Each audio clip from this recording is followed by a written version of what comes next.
विक्रम, जल्दी से सारा अनाज की बोरियां लाद दे, मुझे जल्दी ही निकलना होगा। लेकिन पता नहीं क्यों आज सुबह से मेरी बाईं आंख फड़क रही है। सेठ जी, यदि आपकी बाईं आंख फड़क रही हो तो आज विदेश यात्रा शुभ नहीं। मेरा मानो तो आपको कल निकलना चाहिए। अरे नहीं विक्रम, ऐसा कुछ नहीं होता। ये तो एक मिथ है और कुछ नहीं। ये सारा अनाज मुझे आज ही पहुंचाना है। सेठ जी, यदि आपकी यही जिद है तो मैं भी आपके साथ चलूंगा। ठीक है विक्रम, तुम भी मेरे साथ चल सकते हो। फिर विक्रम भी जहाज पर चला जाता।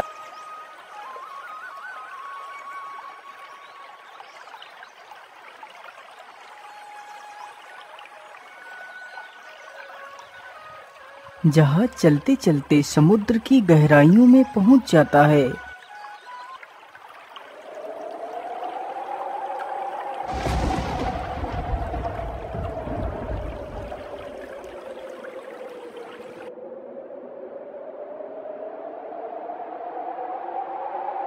अरे ये क्या, अचानक से ये काले बादल कहाँ से आ गए?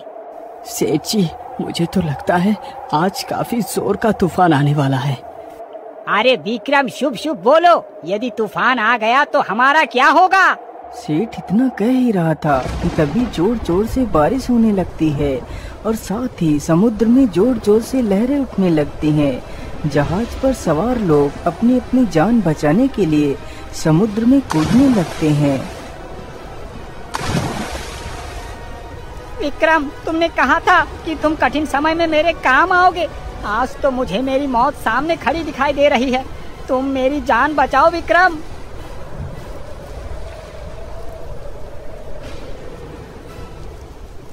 सेठ जी, आप चिंता न करिए। आप इस लकड़ी के एक सिरे को पकड़ लीजिए। अब यहाँ से बचने का सिर्फ यही एक उपाय है। सेठ तुरंत ही उस लकड़ी के दूसरे सिरे को पकड़कर समुद्र में कूद जाता है।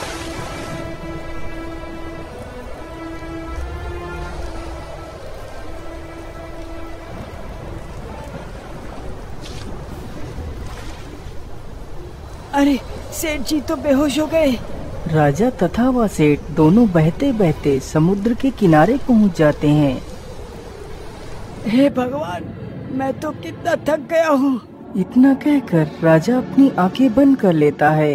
तभी एक मगरमच्छ आता है और सेठ की टांग पकड़कर समुद्र में खींच ले जाता है। कुछ देर बाद ही जब विक्रम की आंखें खुलती हैं तो देखता है कि सेठ वहाँ पर नहीं है। अरे, सेठ जी कहाँ चले गए? अभी तो यहाँ पर थे। इतनी जल्दी आखिर कहाँ जा सकते हैं? तभी राजा की नजर जमीन पर पड़ती है जहाँ पर वह मगरमच्छ सेठ को खींचकर ले गया था। अरे, ये पैरों के निशान तो एक मगरमच्छ के हैं। तो इसका मतलब सेठ जी को एक मगरमच्छ खींच कर ले गया है। हे प्रभु, मैंने सेठ जी की जान अपने प्रयास से तो बचा ली, लेकिन सेठ जी के भाग्य में जीवन ही नहीं था, इसीलिए उनकी मृत्यु हो गई। लेकिन ये तो कितना बुरा हुआ, मैं सेठ जी की रक्षा नहीं कर पाया। राजा इस बात को सोच सोच कर काफी ज्यादा शोक प्रकट करता है। यहाँ तो दूर दूर तक कोई परिंदा भी नजर नहीं आ रहा। चलो सीधे ही चलता हूँ, हो सकता है कोई नगर ही मिल जाए। इतना सोचकर राजा वहाँ से निकल पड़ता है।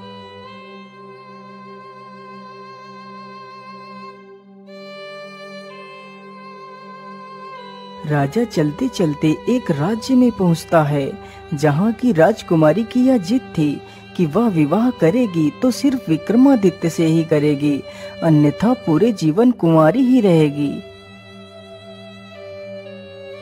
अरे भाई, ये राज्य कौन सा है? भैया, यह मंगोलिया राज्य है। लेकिन आप कौन हो भाई? अरे भाई, मैं धारा नगरी का राजा विक्रमादित्य हूँ। तुम विक्रमादित्य हो? ये कैसा मजाक है? मैंने भी विक्रमादित्य के साहस और पराक्रम के बहुत से किस्से सुने हैं। तुम तो विक्रमादित्य नहीं हो सकते। उस व्यक्ति की यह बात सुनकर विक्रम अपनी कहानी उस व्यक्ति को बताता है।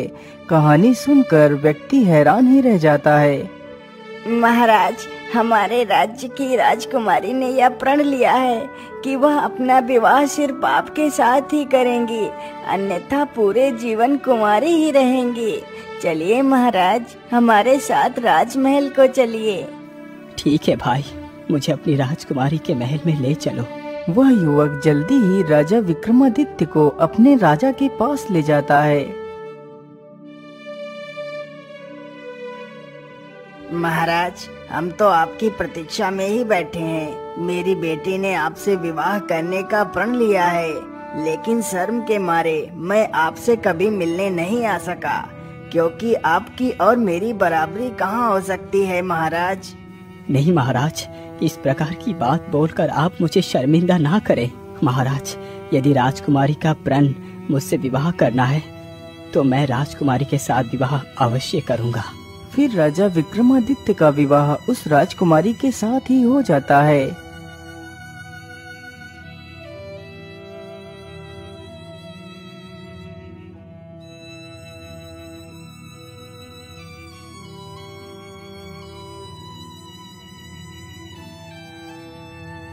अच्छा महाराज, अब आप मुझे जाने की अनुमति दें।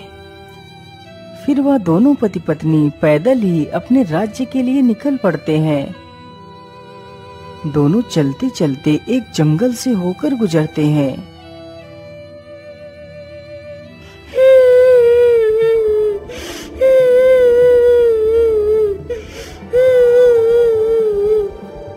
अरे स्वामी, ये रोने की आवाज किसकी है? मुझे लगता है कोई मुसीबत में है, हमें चलकर देखना चाहिए। हाँ प्रिया, ये आवाज तो इस तरफ से आ रही है, चलो चलकर देखते हैं। इतना कहकर दोनों उसी दिशा में बढ़ते हुए चले जाते हैं जिधर से वह रोने की आवाज आ रही थी। राजा चलते चलते अपनी नजरों को इधर उधर दौड़ाता है।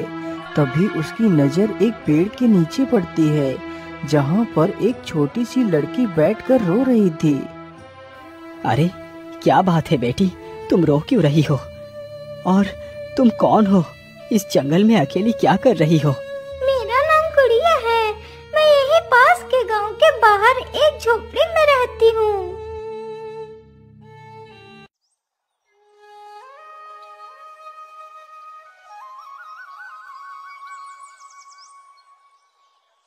अरे बेटी गुड़िया, अब हम लोग काम पर जा रहे हैं, तुम अपने छोटे भाई का ख्याल रखना और दरवाजा अच्छे से बंद कर लेना, अंदर ही खेलना, बाहर मत जाना।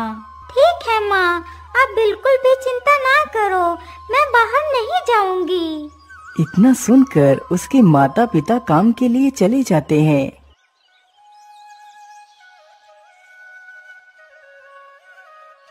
अरे वाह, बाहर तो कितना सुंदर दृश्य है। जरा देखो तो उन प्यारी तितलियों को, कितनी आकर्षक लग रही हैं। मैं ऐसा करती हूँ, थोड़ी देर बाहर चलकर खेल लेती हूँ, फिर अंदर आ जाऊंगी। इतना सोचकर गुड़िया अपने छोटे भाई को लेकर बाहर आती है और उसे वहीं घास पर लिटा देती है और खुद तितलियों के साथ खेलने लगती है। अरे वाह, ये तितली तो कितनी प्यारी है। वह इतना कह ही रही होती है कि तभी एक गिद्धनी उसके भाई को अपने पंजे में दबाकर उड़ जाती है। अरे दोस्त, तू मेरे भाई को कहाँ ले जा रहा है? छोड़ दे मेरे भाई को।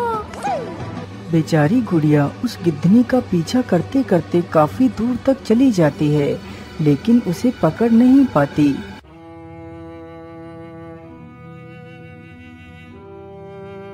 हे भगवान, अब मैं अपने माता पिता को क्या जवाब दूंगी? मेरे भाई को तो वह दुष्ट गिद्ध उठा ले गया। अब मैं भी अपने घर नहीं जाऊंगी। जब तक मेरा भाई मुझे नहीं मिल जाता, मैं यहीं पर बैठी रहूंगी। तब से मैं यहीं पर बैठी हूँ, लेकिन मुझे मेरे भाई की कोई भी खबर नहीं मिल पाई। बेटी, तुम शांत हो जाओ, मैं तुम्हारी सहायता अवश्य करूंगा। अरे प्रिया, तुम इस बच्ची का ख्याल रखो, मैं जल्द ही वापस लौट कर आऊंगा। इतना कहकर राजा उस गिद्धनी की तलाश में निकल पड़ता है।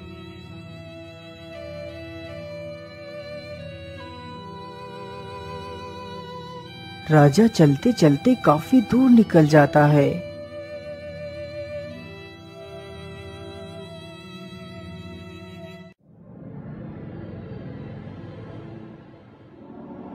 अरे महाराज, आप मेरी सहायता करो, बदले में मैं आपको सारे सवालों का जवाब दूंगा।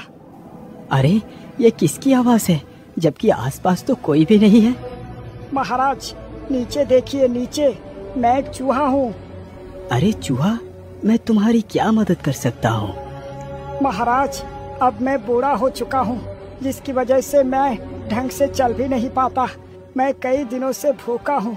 मैं इस पेड़ पर चढ़ने की कोशिश करते करते थक गया हूँ, लेकिन चढ़ नहीं पाया। यदि तुम मेरे लिए इस पेड़ से कुछ फल तोड़ दो तो मैं आपको उस गिद्धनी के सारे राज बता सकता हूँ। राजा ने जैसे ही चूहे के मुख से उस गिद्धनी का नाम सुना तो वह चौंक ही जाता है। अच्छा ठीक है चूहा, मैं तुम्हारे लिए फल अवश्य तोड़ दूंगा। इतना बोलकर राजा उस पेड़ से कुछ फल तोड़कर चूहे को देता है। अब बताओ चूहे, वो गिद्धनी कहाँ पर है? महाराज वो कोई गिद्धनी नहीं, बल्कि वो एक आदमखोर डायन है जो मनुष्यों को शिकार कर उन्हें उबालकर खा जाती है। उससे साधारण इंसान जीत नहीं सकता। चूहा, यदि तुम उस डायन के बारे में इतना सब कुछ जानती हो तो फिर ये भी अवश्य जानते होगे कि उसका अंत कैसे होगा। हाँ महाराज, मैं ये भी जानता हूँ कि उसका अंत कैसे होगा। तो फिर बताओ मुझे, उसका अंत कैसे होगा? महाराज उसका अंत करना इतना आसान नहीं। आपसे पहले एक और राजा ने उस डायन को मारने की कोशिश की थी, लेकिन वो असफल रहे, तो उस डायन ने उस राजा को भी मार कर खा लिया। चूहा, तुम मेरे प्राणों की चिंता ना करो, तुम बस मुझे उस डायन को मारने का उपाय बताओ। तो फिर ठीक है, सुनो महाराज, आपको चिल्का नदी से उस चमत्कारी पत्थर को ढूंढ कर लाना होगा। यदि आप उस पत्थर को ढूंढ कर ले आए तो ये समझो कि उस डायन की मौत निश्चित है। ठीक है चूहा, मैं तैयार हूँ, चलो मुझे उस नदी के पास ले चलो। क्षमा करिए महाराज, लेकिन मैं वहाँ तक नहीं जा सकता। बस मैं आपको वहाँ का रास्ता ही बता सकता हूँ। ठीक है चूहे, तुम मुझे वहाँ का रास्ता ही बता दो। महाराज आप यहाँ से सीधे चले जाओ, पहाड़ी के उस तरफ ही वो नदी है। इतना सुनकर राजा उस पत्थर की तलाश में निकल पड़ता है।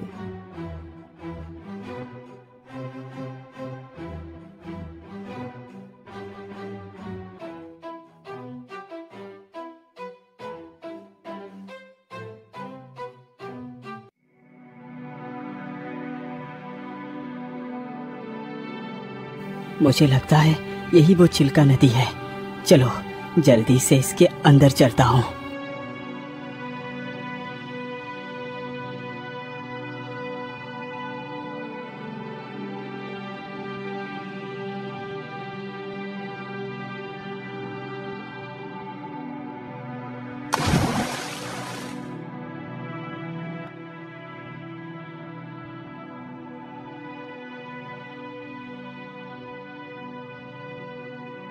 राजा पानी में काफी देर तक इधर उधर घूमता है।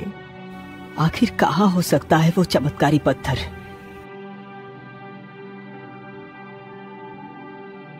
अरे ये गुफा कैसी है? कहीं वो चमत्कारी पत्थर इसी गुफा में तो नहीं है?